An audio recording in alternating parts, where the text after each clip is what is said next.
Okay, well, welcome to the Using Xojo to Develop NetSuite Android apps. I'm Jeff Perlman. I'm the founder and CEO of Xojo. Tim Dietrich is a longtime Xojo user and NetSuite developer, and he's going to be hosting this today. And if you have any questions as we go through it, there's a Q&A panel in Zoom. So you click on that icon in the toolbar, type your questions in there, and if there are questions about something specific, we'll try to answer them as you ask. If it's more of a general question, we may save those for the end and answer them then. So with that in mind, I'm going to let Tim Dietrich take it away. Tim? Thanks, Jeff. All right, guys, here we go. All right, so this is Using Xojo to Develop NetSuite Android apps. And again, I'm Tim Dietrich. Hopefully I won't screw up the keynote. So just a little bit about me. I develop custom software for businesses that are running on NetSuite. It's everything from mobile apps, desktop apps, web apps, console apps. So I'm doing a lot of different types of things. I started using NetSuite back in 2017 and actually started using Xojo in 2014. So, next year will be 10 years, which is crazy. I am independent, solo, a contract software developer. Don't work for a partner or a firm or anything like that.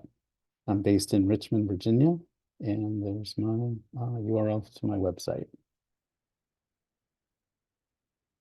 So here are the goals for the webinar. I'm going to provide a quick overview of Xojo for those of you who aren't familiar with it. It'll be very quick because I could talk a lot about that. But more importantly, I'm going to show you how you can use Xojo to develop an Android app that integrates with NetSuite. And one of my goals is to encourage you to try developing your own app based on what you see today. So we're going to start by showing you what we're going to build. I'm just going to pull up the Android emulator, maybe. Here it is. And this is the app. Basically, it's just a simple NetSuite inventory utility where you can enter some keywords in and then have it search and show you what it found in the items in NetSuite. So for example, if I type in printer and click the go button, you'll see the screen's going to refresh and it shows you the items that it found. And then if I were to click on one of those rows, it shows you the details. And then to get back to the list view, I can just click the back button up here in the header. And there you go. So this is the app that we're going to build. It's nothing particularly sophisticated, but I think when you see how I built this and the steps that were involved, I think it'll help you to build apps that not only do this, but maybe take it to the next level and, that are apps that are more complicated, more sophisticated. So that's what we're going to build. So let me jump back over to the slides. So here's why I think this whole webinar is important. There's a big opportunity in developing these types of apps, whether they are mobile, Android or iOS or desktop. There's a growing demand for apps that run outside of NetSuite. So I'm kind of getting ahead of myself here, but right now there are more than, this is according to some statistics they gave us at SuiteWorld, but there's now more than 37,000 NetSuite customers or businesses rather that are running on NetSuite. And that's actually 324,000 organizations. So for those one world accounts where it's one NetSuite customer with a bunch of different subsidiaries, it makes the opportunity look even bigger. Think about it. So again, I think there's increasing demand for external apps. I'm seeing it. I've talked to other developers that are starting to see that as well. And I think it's due to the increased pricing in NetSuite itself, in the licensing, and also in some of the changes that they seem to be making with regards to the license policies, like specifically, how many users do you need seats for? There's a lot of confusion around that right now. I think a lot of fear, a lot of frustration. And so for the companies that want to provide access to data that's inside of NetSuite, but they want to provide it to people who don't have access to NetSuite itself, which could be employees, customers, partners, who knows. Those companies are looking for a way to resolve that problem, looking for ways to provide that access without it being expensive. And they're also looking for ways to do it that are simple and fast, right? So that's the opportunity. And I think that's why you should care about what I'm about to show you, because if you can build these kinds of apps, you can sort of tap into that opportunity and help fill that demand. All right, so first, a little bit about Xojo. So here's how Xojo can help us with that opportunity. So Xojo is a low-code cross-platform application development tool. You can develop all kinds of apps, desktop apps that run on Mac OS, Windows, Linux, mobile apps that run on iOS and Android, web apps, console apps, which are apps you run from the command line. And it also runs on Raspberry Pi as well. The apps you build can run on Raspberry Pi, I should say. So that opens up some interesting opportunities right there. I find that the Xojo's model, its development model, to be just easy to use. It makes sense to me. It's very logical, I think very intuitive. And so I hope that you feel the same way when you've seen it. And I also think that Xojo has what I've described as a generous licensing plan, that's extremely affordable. You can download Xojo. You can start experimenting with it. You can develop your apps. You can even run them on your own machine in the debugger. And it's only when you get to a point where you want to distribute the apps to other users that you need to compile the app. And that's when you need to actually purchase the license. And I might let Jeff talk a little bit about that at the end, what your options are there. And so just been around for a long time. This isn't just like some startup that, has come out of nowhere. They've been around for a while. Jeff, how many years is it now? You may be muted. It's been around for a while. So there we go. So a little bit about the demo itself. I'm going to be using SweetTalk REST and token-based authentication to actually handle the integration.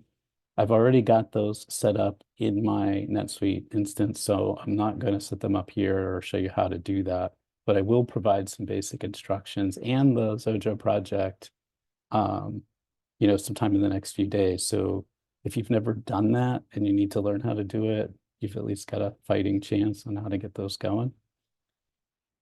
And then just a note here too, that Xojo's Android support is still in beta. And maybe Jeff will talk about that too later. I've found it to be extremely solid. It's, I think in public beta for, the past 2 releases at least. It's been in sort of private beta for longer. They're adding new features very quickly and regularly, which is nice. I also want to give a shout out to something called the Android Design Extensions.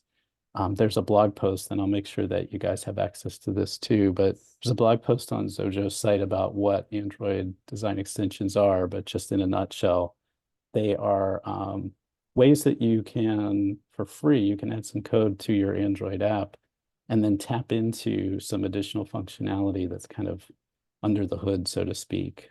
So I encourage you to check that out. Tim, so I realized that my microphone was muted when you asked me how long Xojo's been around. So I will leave it unmuted from now on. So it's been 25 years this year. Wow. And for those of you that are not familiar with Xojo, when we started, we only supported classic Mac OS, not even the version of Mac OS that we have today. So all those platforms that Tim mentioned, Windows, the web, Linux, iOS, Android, all of those have come along over that period of time. So we definitely keep pushing Xojo forward as new platforms and technologies are required, because we want you to be able to to use, you know, and deploy to all of them. Yep, 25 years. It's amazing. Yep. All right, so for the demo today, I will just give you a little bit of an idea of what I'm running here.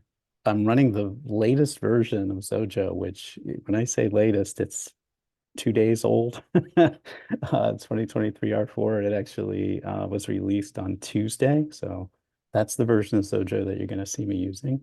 I'm running on a MacBook Pro with the big takeaway there is I'm running one with an M1 Pro chip in it. I wish I had the latest and greatest, but and maybe, you know, the holidays are here, so who knows? I'm running Android Studio, which you do need in order to work with Android apps and get the emulator and all that good stuff. So there's the version of Android Studio that I'm running. And I'm running Monterey, by the way. I'm behind on the Mac OS version, but that's running. And then on the NetSuite side of things, obviously I'm running 2023.2. That's the release that of the instance I'm going to be hitting. It does have multi-location inventory and some Suite Commerce stuff enabled inside of it. So my NetSuite instance might be different from what you're using. So keep that in mind if you do decide later to take the app and try running it in your own or against your own NetSuite instance or sandbox. So they're just minor changes that you'd have to make to probably the query in order to get down to the inventory, for example. And it's good that in Android Studio, you really don't have to interact with Android Studio hardly at all. Right. Mostly just has to be installed so you can use the emulator. I think that was really one of the few things I had to do, right? Download it and then create I think you create a device that is emulated. And I think I'm emulating, I think, a Pixel 3. So that's what's going on there. Just a reminder, if you have questions, in case you didn't hear this in the beginning, please type your questions into the Q&A panel. You look in your toolbar, you'll see a Q&A box or button you can press, and then you can type your questions in there. All right, so now with all that being said, most of the slides are out of the way, so this won't be hopefully boring for you from here on out. I'm going to actually build the app, and to do that, I'm going to go over to Xojo, and I've got Xojo running. I'm just going to create a new project. And again, there are a lot of different options here in terms of like what types of applications you can build, what platforms you can build for. I'm going to build an Android app, so just going to give it a name. Could be anything, I suppose, but that's what I'm going to call it. And resize the screen a little bit. Can you see my screen okay? Yeah, we can see it. Okay. The text might get a little small. I'll do my best to show what I can. But this is what a brand new Android project looks like. There's not much to it.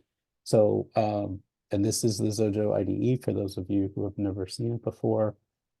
Your workspace is essentially in the middle here. You think of it as your, the layout part of the application, and then I'm clicking on screen one. Down the left-hand side is the navigator, so you can click between the different components that make up your app. There's support for dropping in your own app icons, for example.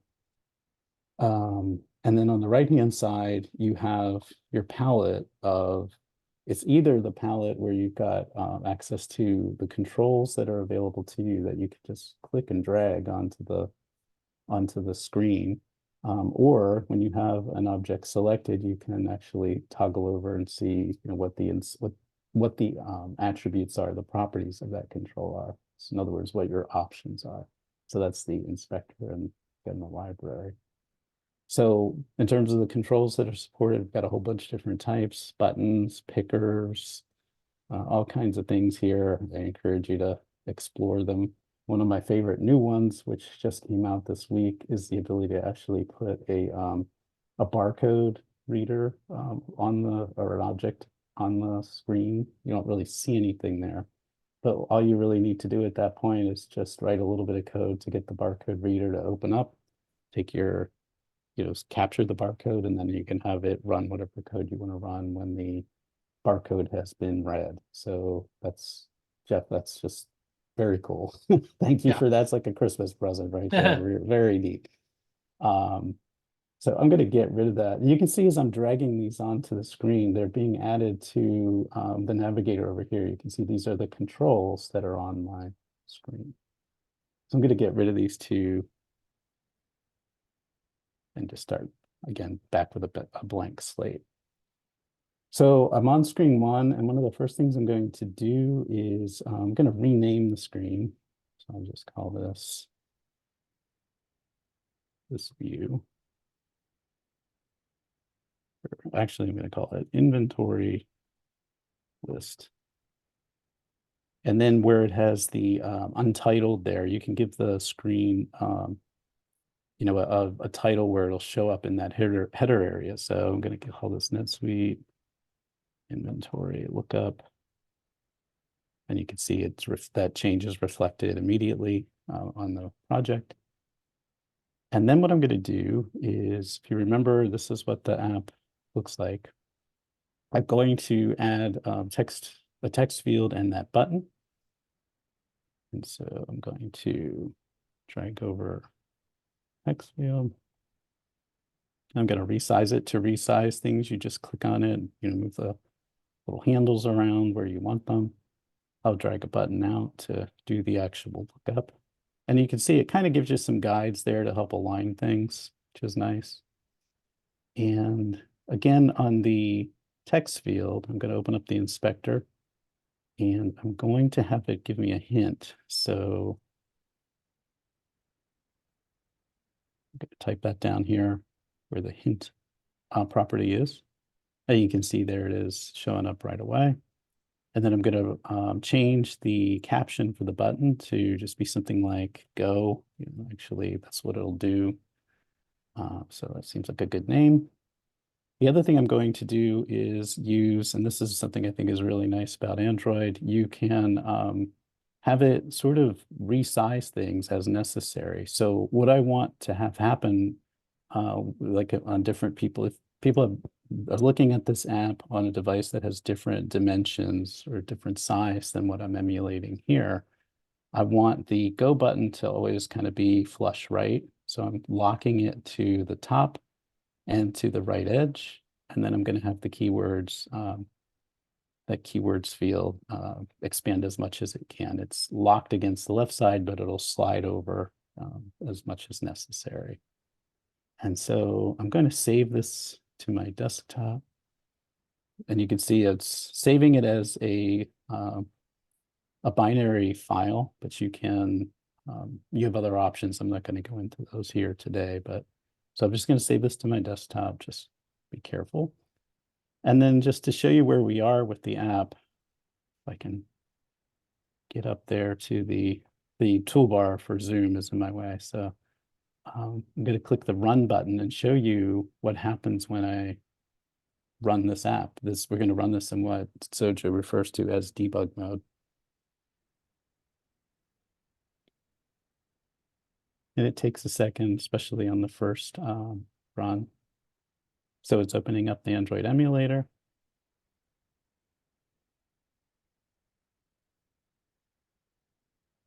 And the emulator is booting up. So this is basically what would happen if you turned on your Android phone. That actually, I'll wait for it to boot and I'll look. There we go. Yeah, sign of life this time. Yeah. All right, so here's our app. It doesn't do anything, but there it is. You can type in here and click stuff. You can click the button, but I haven't really wired anything up yet, right? So it's just, there it is. It's as far as we are. So I'm going to jump back over to the IDE and stop, basically get out of debug mode, go back into being able to edit the app. Jeff, I think just out of curiosity, I think this is why. I think I have two emulators, and I think the one project was using one emulator and the other was using another. And Oh I think yeah, and usually you only have one emulator. So right. Yep. Yeah, I have multiple devices set up in the emulator that simulate different configurations of the, in this case, a Pixel 3. One has more memory than the other. So yeah. all right. So sorry for the technical snafu. That's my fault. All right, so again, right now we just have a text field and a button. I'm also going to drag out. Actually, I think since we lost a few minutes there, I'm going to cheat a little bit here today. And I'm going to jump over to my project that I showed you originally and steal some stuff from it. This is one of the things that Jeff and I were talking about this earlier. This is one of the things that's really kind of cool about Xojo is that you can, if you have a project and you want to, you know, sort of borrow some stuff that you've already written, you can do that. And so I'm over here in the app that I demoed to you originally, and I'm just going to copy this entire table. So I have it on the clipboard. I'm going to go to the app that we're building and just paste it in and resize it just a little bit. And then I'm also going to do, I think it already has all the locking set because I copied and pasted it. And so there is the table that, you know, that you saw in the other app. Just sort of resize this. And if I were to run the app now, you'd see it's still not really doing anything because, you know, I have the controls there, but I don't really have a lot of logic in place yet. So what we want the app to do is when the user types in the keywords and clicks the go button, I want the app to make an API call to NetSuite, get the data back. And if there are items that match the keywords, I want to see them listed in the table.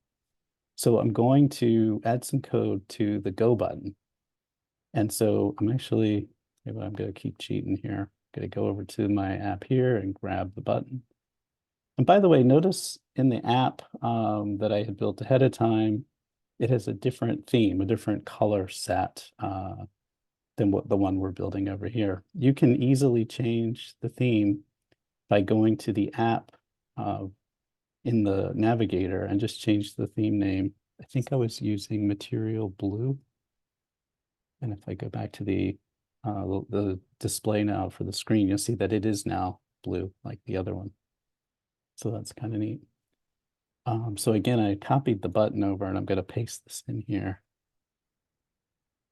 And let me show you what that button does. So on that button, I have something called a pressed event. And what you can do is right click and on a control in the navigator and go add to lookup and choose one of the different event handlers. So in this case, I don't want closing or opening. I want when the button is pressed, I want this code to run. And here's some Xojo code that's going to run when I click the button. So you can see I've got it commented here so that for those of you who are new to Xojo can sort of follow along. But it's pretty simple. And I think, you know, if you look at it, it actually is human readable for the most part. So the first thing I'm doing is saying, hey, if they didn't put anything into the text field, then show a message box saying, hey, please enter some search criteria. You could have the message be whatever you want. But I do that and then I just stop. I return to basically say, okay, I don't have anything to do. They didn't put anything in the box. But if they did put something in the box, I want to hide the table. And the reason I'm going to hide the table is that we're going to show it later if there are search results. I'll explain that in a second. I'm going to clear any existing rows from the table. So if they had already done a search, for example, they did a search for printer and then they did a search for something else, we want to clear out the results of the previous search. So I'm typing item table dot remove all rows. And by the way, the IDE is really nice. So if you type in item table, which is the name of the table that I had set up over there, when you get to the period, you can have it start to auto-complete for you. So, you know, it'll basically give you hints. So there's that. And then I'm going to have it show a progress wheel, which is that little spinning wheel that you saw come up on the screen while the search was underway. I need to add that to my screen here because I don't have that set up yet. So I'm going to jump over here and steal that as well. I'm just going to paste it in, reposition that. So I'm going to show the progress wheel when the search is underway. Then I'm going to send the API request, and then I'm going to hide the keyboard. By the way, this is a new function method rather that was added in the latest release of Xojo for Android. So you can make the keyboard go away. You don't have to have the user make the keyboard go away themselves, which is kind of nice. This send API request is going to talk about that in just a minute. So one question that's been asked is the code that's being shown, is this specific to Xojo, or do you need to know some other programming language? And to answer that, yeah, this is Xojo's language.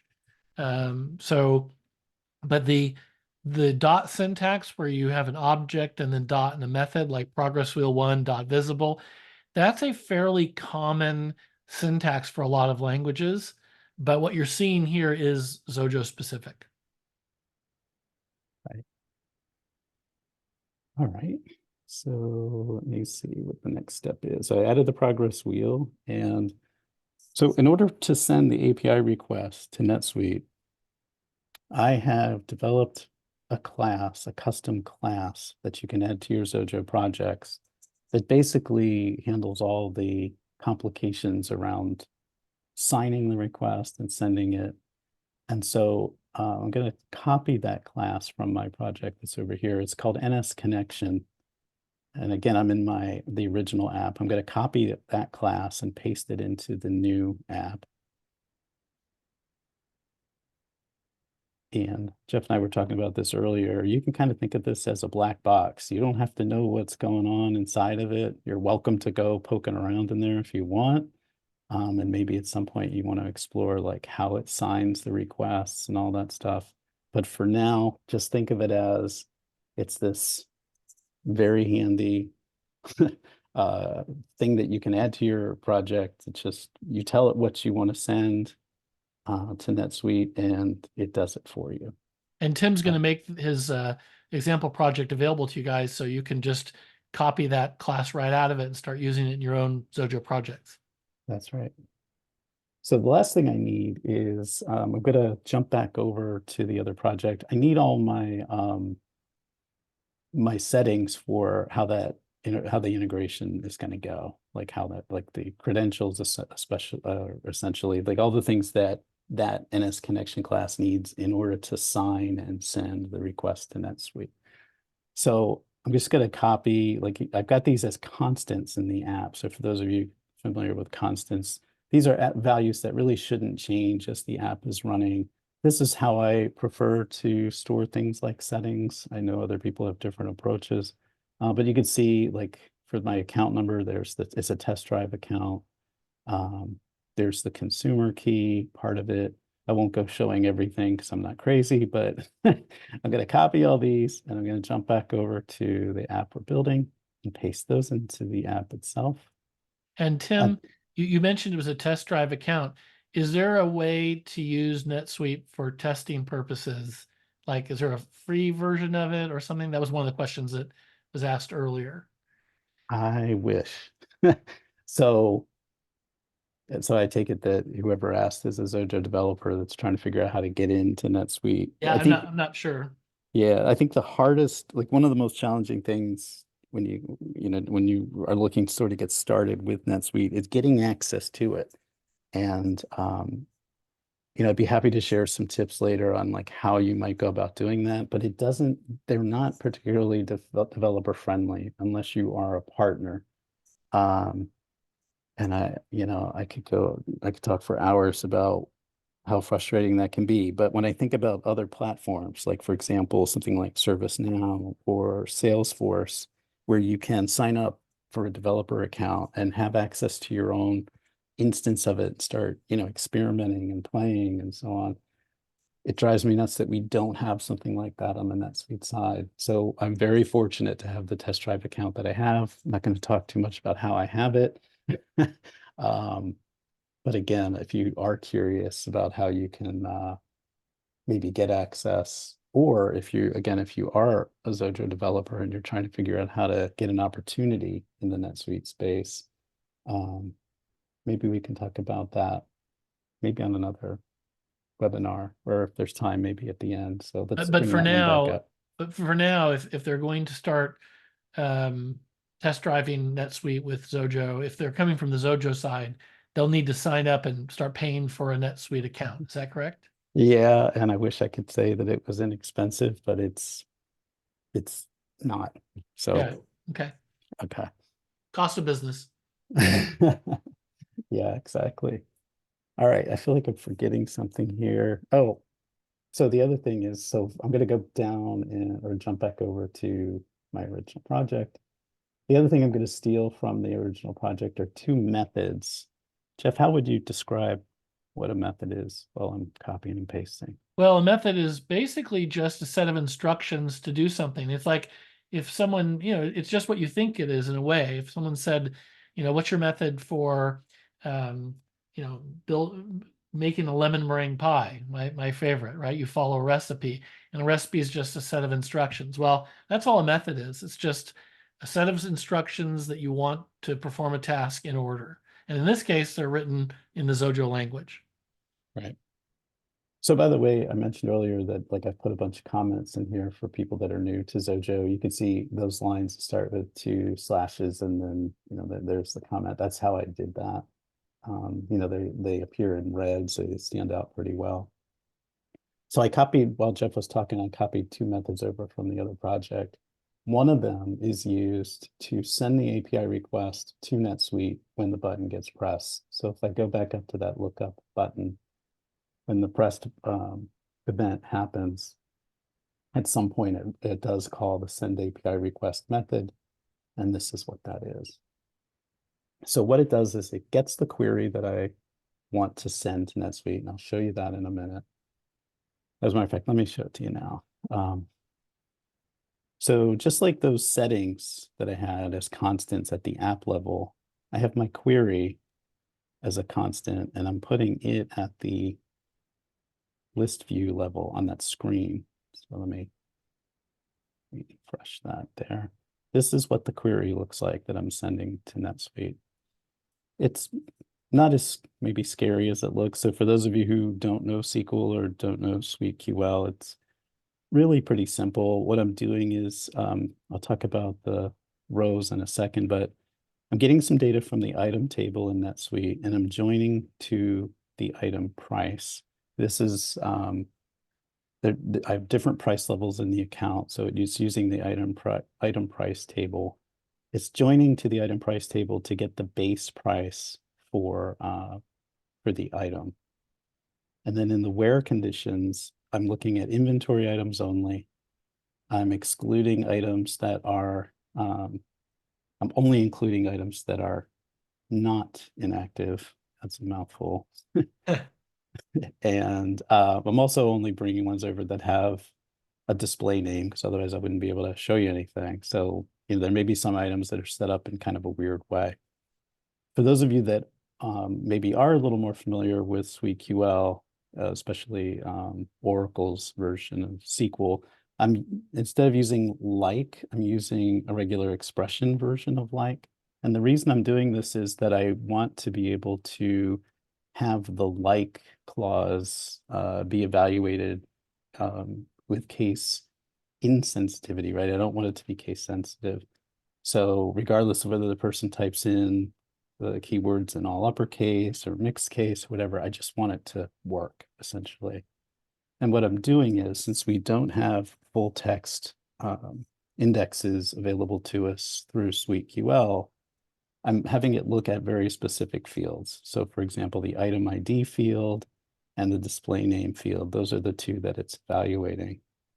I could add others if I wanted. So if I wanted it to look in to things like the descriptions and stuff like that, it's possible, but I'm just choosing those two for now. I'll talk about those keywords in a minute. So when the data is fetched, I'm asking for the ID. That's NetSuite's internal ID of the item.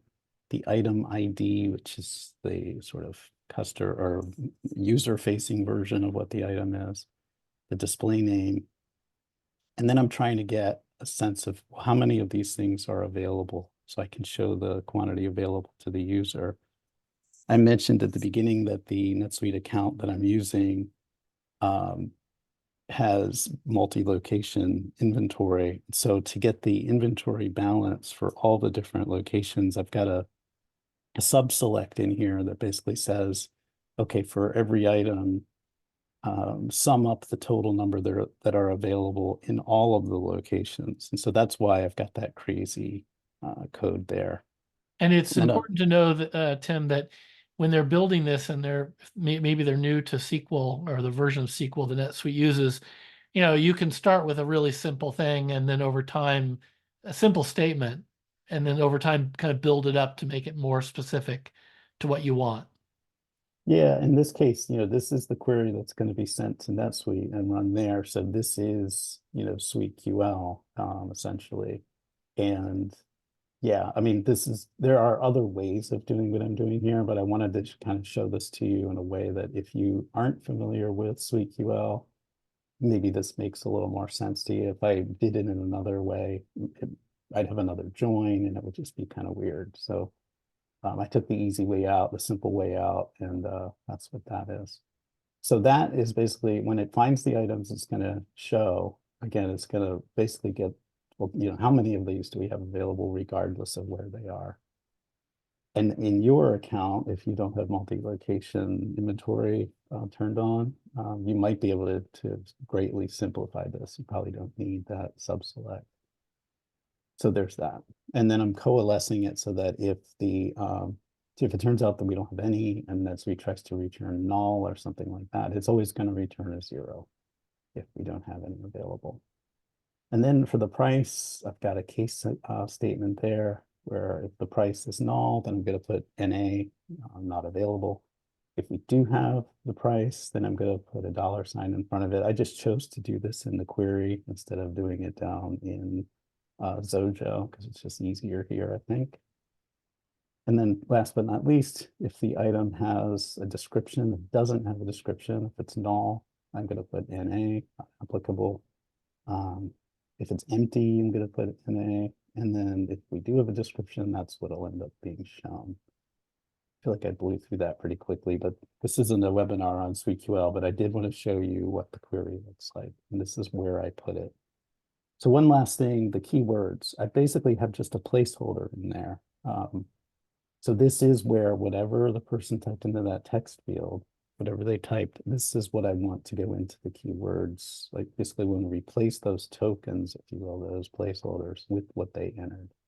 And I've got 2 of those there. It's probably more complicated than it sounded, but there you go. So getting back to what we want to have happen when the button gets clicked, again, we're going to run the method for send API request. And if we go back to that, you can see where I am creating a string and I'm setting it to that query that I just showed you. And then what I'm going to do is replace all the occurrences of that token with the value that they entered into the field. So I'm moving pretty quickly here, but hopefully everybody's following. The last thing I do, and this is just really a tip for you, if you do end up putting your query in like I did here with all the nice returns and tabs and all that stuff, if you were to send that, even with the replaced keywords value, if you were to send that up to NetSuite, it's probably gonna have trouble with it. And the reason is that it handles all that white space in a kind of a weird way. And so what I do here is I have a couple of lines where I'm just basically taking out the tabs. That's what this one is. I'm replacing the tabs with a space, and I'm replacing the end of line characters with a space. So if you could see what the query really looks like that gets sent, and I could show it to you if you really want to see it, it's this massively long line, single long line of that query. So that's necessary in order for Sweet Talk in this case to really understand what it is we're asking for, like what the query is. Then I'm creating the payload. This is what we're going to send up to NetSuite, basically. And the payload has, if you are familiar with Sweet Talk and you're familiar with the query service, it wants the body of the request to be basically a JSON encoded text with the queue element set to the query that you want to run. Then I configure the NetSuite connection. And you can see what I'm doing here is I'm basically telling that NetSuite connection that I have, this is my account number, this is my consumer key, all that good stuff. Those again came from the constants I pasted in up here. We want to send this to NetSuite as a post request, so I'm specifying the method. And then the URL, I kind of have this in here so that you don't really have to do much of anything. It'll automatically put in your account number and make it the way it needs to be. But there's that crazy long SweetTalk URL and endpoint that you may or may not be familiar with. But basically, it's SweetTalk REST, the query service version 1, and we're telling it that here's the SweetQL, the limit of 1,000. So I'm going to bring back up to 1,000 products. So the very last thing that I'm telling it is here's the payload. And again, the payload is that what I created further up here. And then last but not least, we send the request.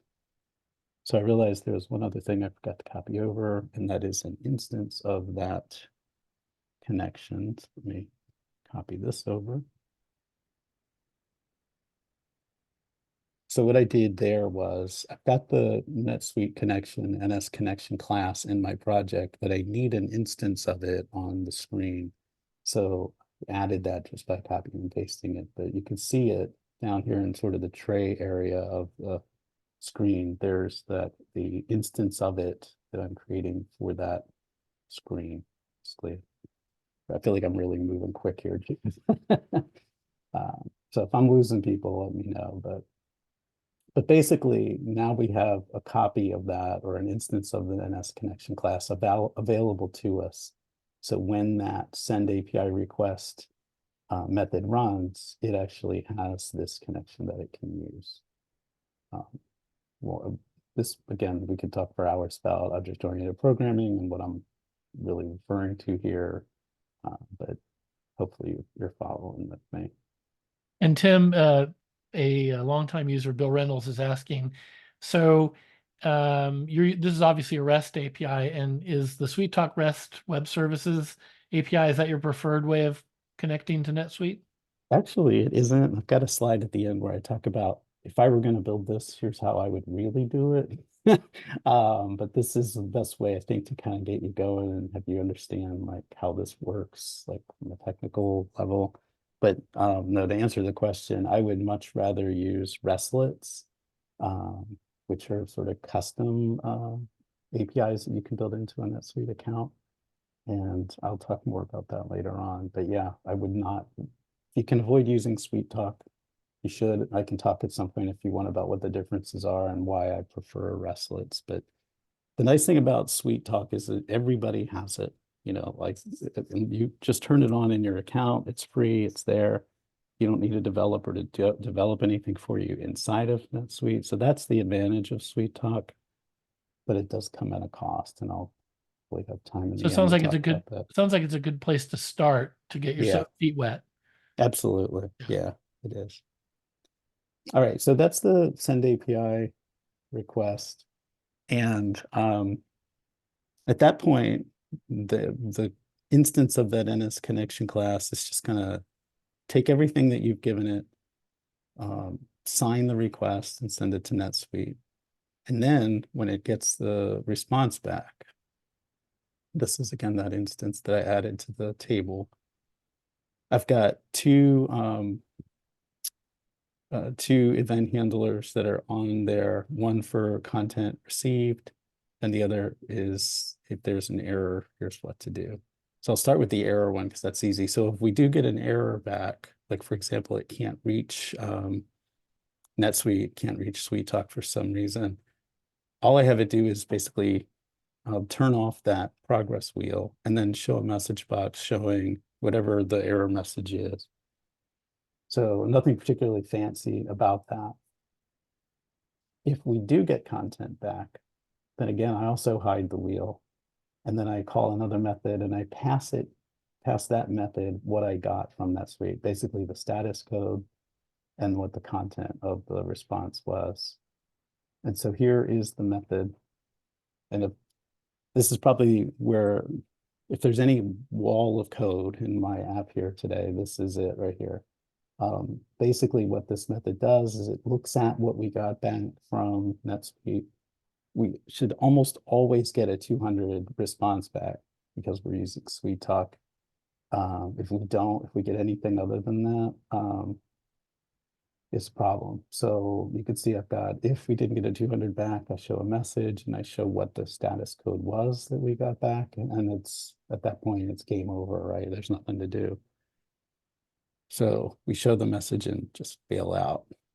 But if we did get content back, I try to parse that response. It should be JSON. And I try to take that content and turn it into a JSON object. If something goes wrong with that, I show you a message and then return. So again, there's nothing more that we could do. I haven't really seen that happen, so that's a good thing. So then going down a little bit further, we're expecting that in the response, it's going to have a list of items that we asked for. And if not, I show a message saying, hey, there's a problem. We didn't get anything back. That's different from not getting anything, like it didn't find anything. Basically what this is saying is, hey, we did get a response. We could convert it to JSON, but it doesn't look right. It doesn't look like the format we were expecting it in. So that's what's happening here. If we did get the response, we've got this far, I try to grab those items and basically put it in its own JSON item, and which I'm referring to as the records. And I could show you what the API response looks like, maybe if we have time. But basically at this point, I have the records that were returned. If it's and it should be an array of JSON objects. And if we didn't get any, it's an empty array, then I say, okay, there was just nothing that met your criteria. So it's not like the API failed or there were any problems, other than that whatever you typed in the box, whatever your criteria were, we didn't have any items that matched. So we bail out at that point too. Now we're at a good place. We know we've got records to show. And so what I do is, one of the nice things about the item table class is that it has the option to have a header displayed. And there's a preference or a setting on the mobile table where you can have it, either show or hide the header. So that's an option. I think by default it's disabled. So going back down here, basically what I'm going to do is in that header, I'm going to show you how many items were found. And then I'm going to loop over the records. And for each one, I start to unpack them. And I'm not going to go into all the details of this because I don't want to run too long. But basically what this is doing is for each record, I'm kind of unpacking the data that we got back and setting it up so that we eventually add a row to the table where we have a value and the details. The value is that sort of bigger value that you saw at the top, and the details are the sort of smaller font, information about the record. Tim, there's a question. A user's asking, so it looks like you're really processing the response from the REST API through code. Mm-hmm. How do you handle those hate OS links returned back from NetSuite resources if you want to access the data from there? So I'm not really using those in this particular app. You could do that. And one of the nice things about like what I'm doing here, I'm about to explain it, is that you would have those available to you if you needed them. So they do come back automatically when you're using SweetTalk REST. That is one of the nice things about SweetTalk REST, I suppose, if you're into all that. But yeah, I'm not using those in this app. So the last thing I do is I add the row to the table, and then the table, each row of the table has something referred to as the tag. And it's basically, the way I think of it is this: it's data associated with that row that you have available to you later on. It doesn't show anywhere, and it can be anything. So what I'm doing is I'm just literally taking the record that we just unpacked to create the row. And then I'm saying, hey, hold on to that because I think I'm going to need it in a minute. And that's what I'm assigning to the row tag. So it spins through all the records it got back, adds the rows, and then the very last thing I do is make the table visible to the user. So that's what that's about. I'm going to take a shot here and see if hopefully I didn't miss anything, but I'm going to try running the app and see if anything breaks. Yeah, okay, so I don't have my inventory details. So I'm just going to copy that entire mobile screen and add it to the list, or add it to the project rather. All right, try this again. Okay, so the other thing I didn't do was fix the names of the fields. So my code is referring to some of the things that you saw me add, especially this lookup field. I forgot to rename this basically. So yeah. That should do it.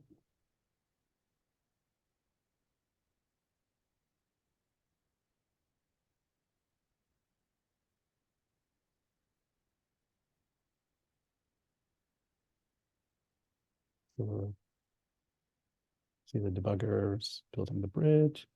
All right, cross your fingers.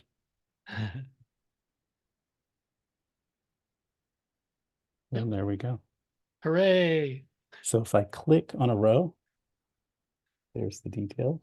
Let me show just real quick, because this is really the end of the demo. I'll show you how that works.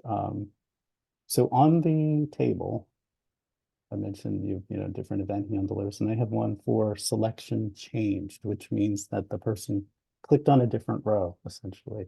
And so when they click on the row, I just basically say, hey, I've got this other screen, inventory details. I want you to show it. And that's what you saw me paste over from the other project. Here's what that looks like. And it's just basically a screen that has a bunch of labels and fields. And it's not, I'm not trying to win design awards here or anything like that. It's pretty basic. But it's just a bunch of fields and labels. And then there's an event handler on the screen itself. So that it basically just says, hey, when this screen is about to be shown, here's what I want you to do. And this is kind of weird, but basically what I'm doing is I'm saying, okay, go back to the inventory list screen. Again, that's the list view created up there. And on the item table, get the row tag. Remember, that's that value that I said is just basically the entire record shoved into that tag. And get it for the row that the person clicked on. So at this point, I have the entire record available to me that came back from the response in NetSuite. And then I just unpack it and shove the values that I got in the record into the text fields.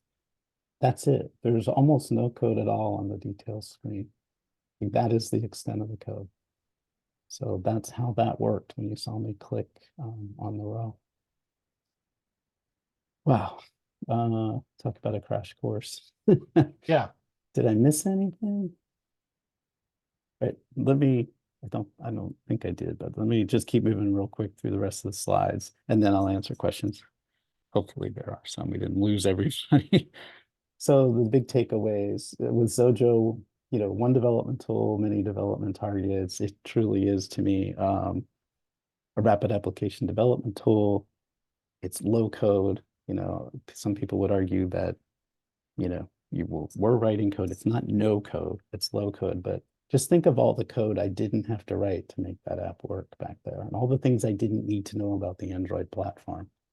It's mind-boggling to me. But that's why, again, the big takeaway, give It's Xojo a also try. it's also important to recognize when you hear about tools that say they're no code, there's definitely an appeal for simple projects.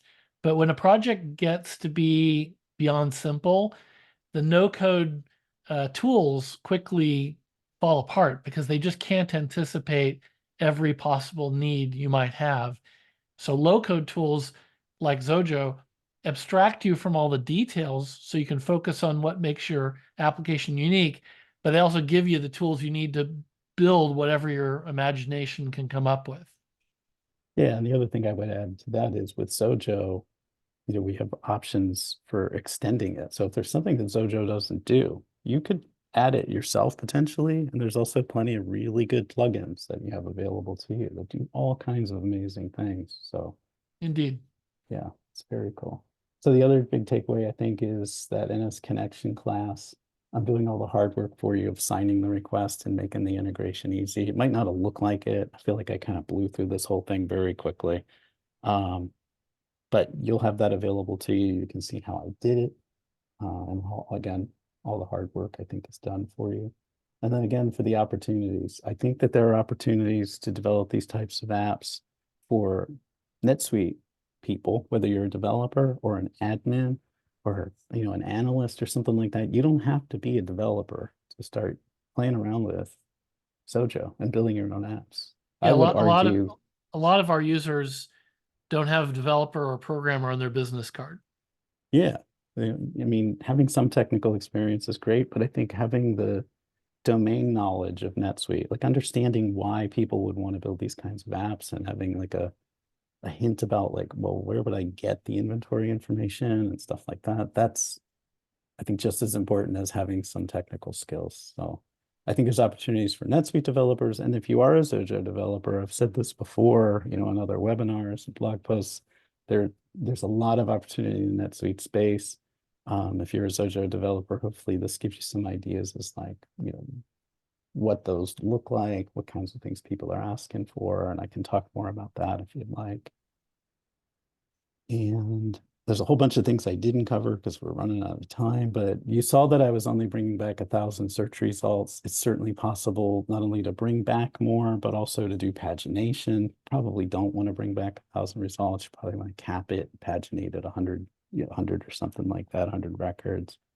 I didn't show how you can handle device orientation changes, meaning that users may be initially holding it in, say, portrait mode or portraits, whatever orientation, and they turn it on its side. Xojo supports that. It takes some work, but you can do it. So it's really pretty cool.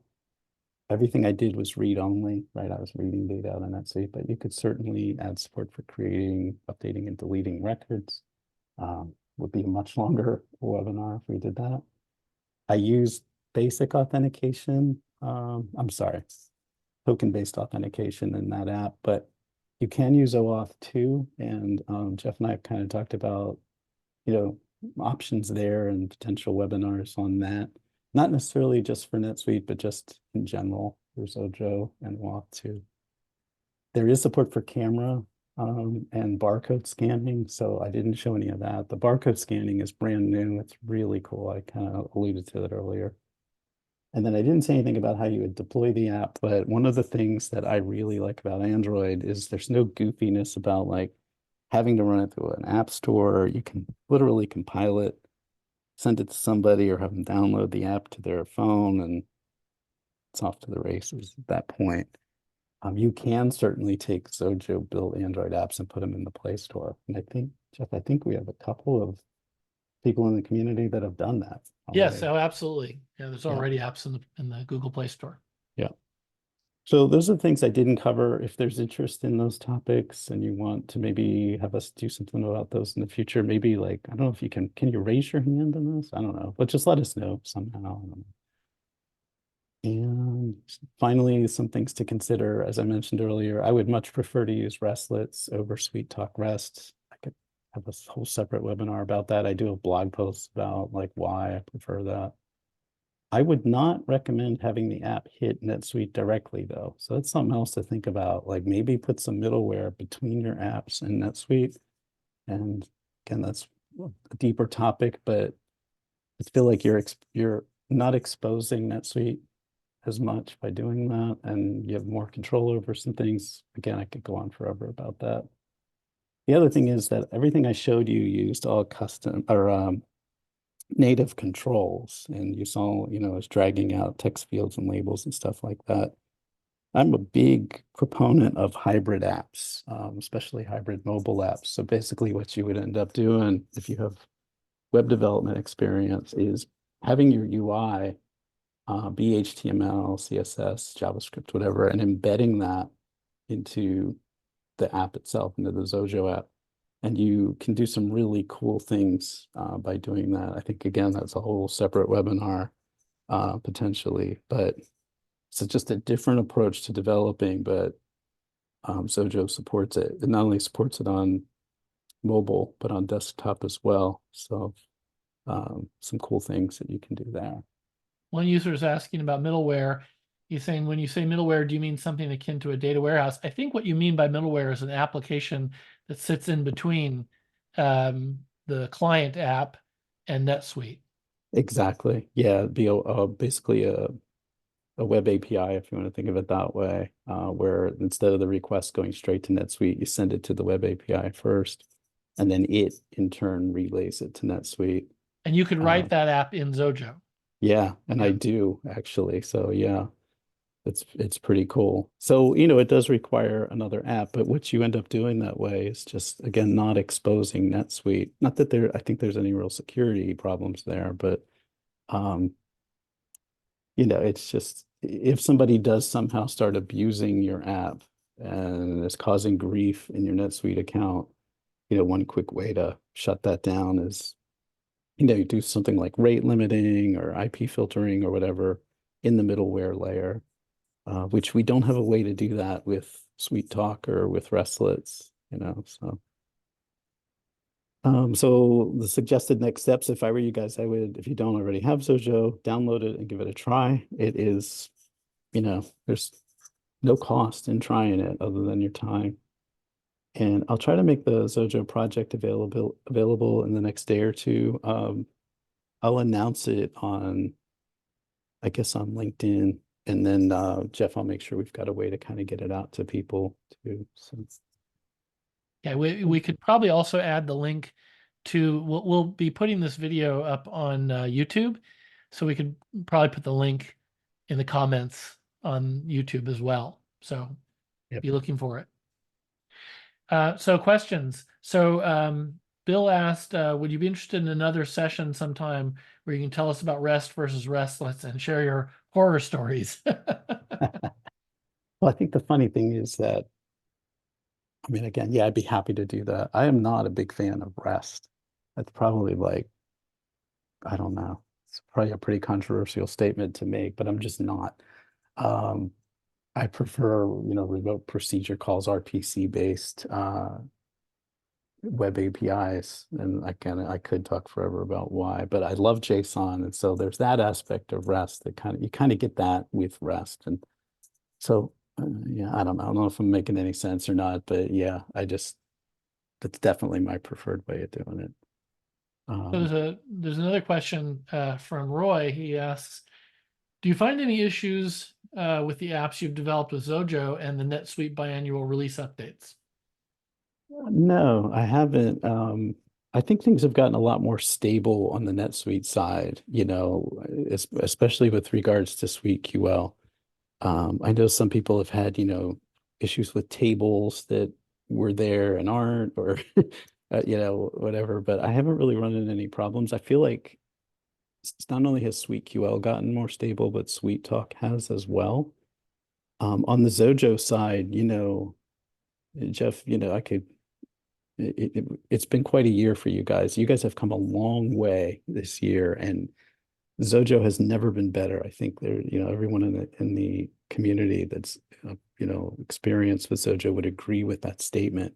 It is stable, and even with Android being in beta, which maybe you can talk about in a second, I think it's very stable. The weirdness you saw early on when I tried to run two Android apps at the same time, that was just me being goofy.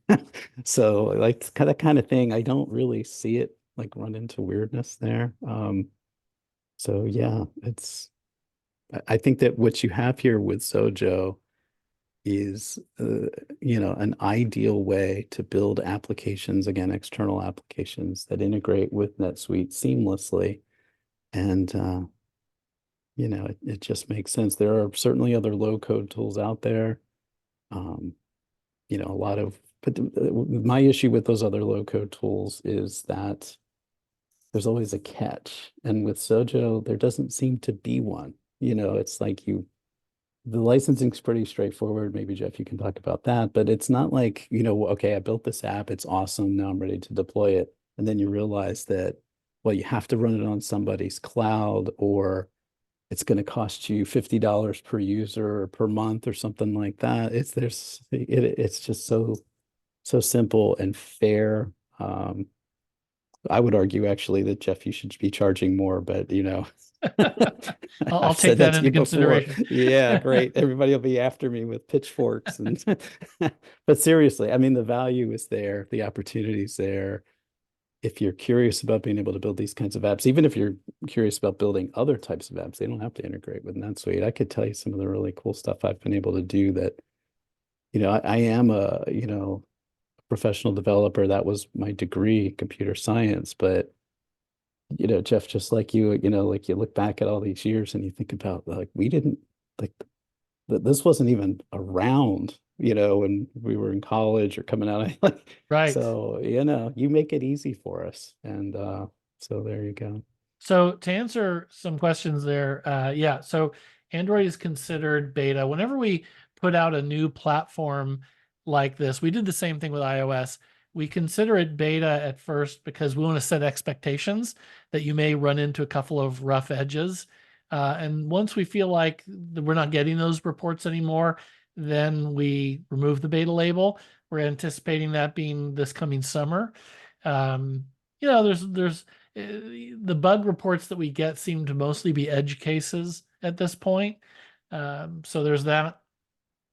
And yeah, like one edge case, for example, is, Xojo should be smarter about recognizing that you already have an emulator running, right? So it should have taken care of that for Tim. He shouldn't have run into that himself. That's an example of an edge case. And in terms of pricing, for those of you that are new to Xojo, yeah, it's a developer price. So your end user doesn't pay anything. And then we have it broken down, all the ways you'd want. Like if you're only going to build desktop apps, then you can buy a desktop license that supports macOS, Windows, and Linux. That's $3.99. If you want to support all the platforms, web, mobile, console, desktop, etc., then that's $7.99. And each of these gives you a year's worth of updates. So it gives you the current version and then all the updates for a year. I like to tell people that this is like a magazine subscription. So if you stop paying, you can still use the versions you've got. You just won't be able to, you just won't get updates. And then if you decide 3 years from now that you want to renew again, you just pay, another $7.99 and you've got another year of updates again. There's no paying for everything in between. We also have single platform options as well. Tim's showing those. So if you only care about Mac OS or Windows or Linux for desktop, you can pay, $149 and pick your platform and access that. If you want to use the web, it's only build web apps $3.99 and only build mobile apps is $3.99. So we give you a lot of options. You can really get the license just about any way you want. And for those people that need the maximum level of support, we have our Pro Plus license, which is $19.99 a year. But yeah, so that's how the pricing works. It's pretty straightforward. Like it says on the page, simple pricing, no royalties or other fees. Right. So I think we've covered all the questions. There was one question. I'm going to let him talk. We don't normally do this, but Ray, you wanted to ask a question. Can you unmute and ask your question? Maybe he's not there. Sorry, can you hear me? Yes, we can hear you now. Go ahead, Ray. I came in relatively late, but you did answer the question. I wanted to see all of this in its entirety, and I wanted to know if you would have it posted somewhere, and you did say YouTube. Yes, this will be on YouTube in a few hours, and later we'll have a link on YouTube where you can download the sample project. That might take a day or so to show up. So if it's not there right away, if the link isn't there for the sample project, just look back tomorrow and it'll be there. Thank you very much. You're welcome. Thanks. I think that might be it. Yeah. Yeah. Well, if there's nothing else, we really appreciate you all coming. Thanks to Tim for putting this together and showing how Xojo and NetSuite can work together. And we'll have more of these webinars, so be on the lookout for that. And Tim, again, thank you.